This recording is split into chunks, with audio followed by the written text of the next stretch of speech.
What's up, future boys? I just put together the Lego Speed Champions DeLorean. I just want to share a very few quick thoughts because I know some of you might want to be picking this up. So first off, visually, it looks awesome. It looks so much better than the original Lego Ideas or Cuusoo car. Like the details on the back here are cool. They're fine. You know, it looks like the DeLorean, but here, like they got all the weird little things in there. The back just looks awesome.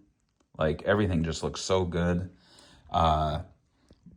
This one though, it uses stickers. This one does not, but it just looks great. Like visually, really nice, super easy to get in and out of the car. Both Doc and Marty fit very comfortably. I guess these are all the positives. You can swap the license plate out with the 2025 one, or what was it, 2015? 2015.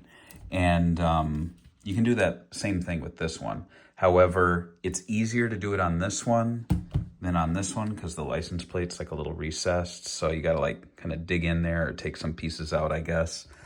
But I guess my only negatives are that the doors don't open like with the original Lego Ideas one.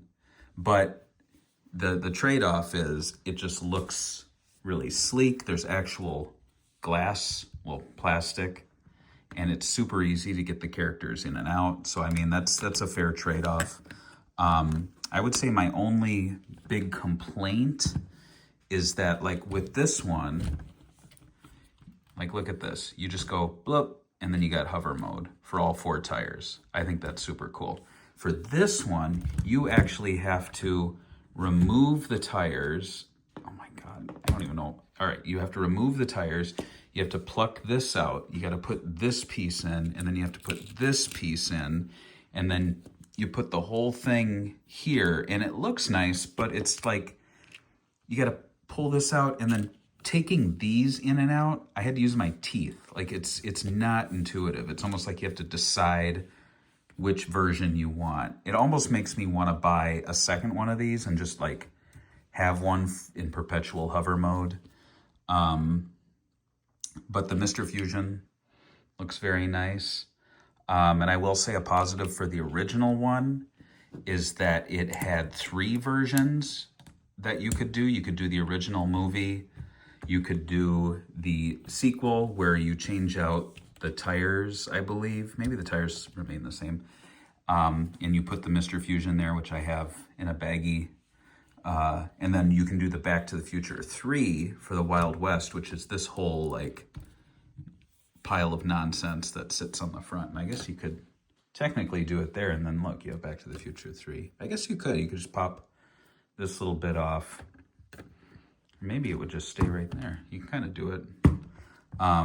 But yeah, so those are my quick thoughts. I think overall this one's the better car. I love that they used the fishing pole piece to actually do the wire that they hit in the first movie. But I think the biggest sin are the wheels not being able to just flip under like this. And that's my only major complaint. The doors are it's a trade-off for having them both fit. And I think taking the license plate off is very difficult if you want to swap between them. So yeah, it's not very swappable friendly.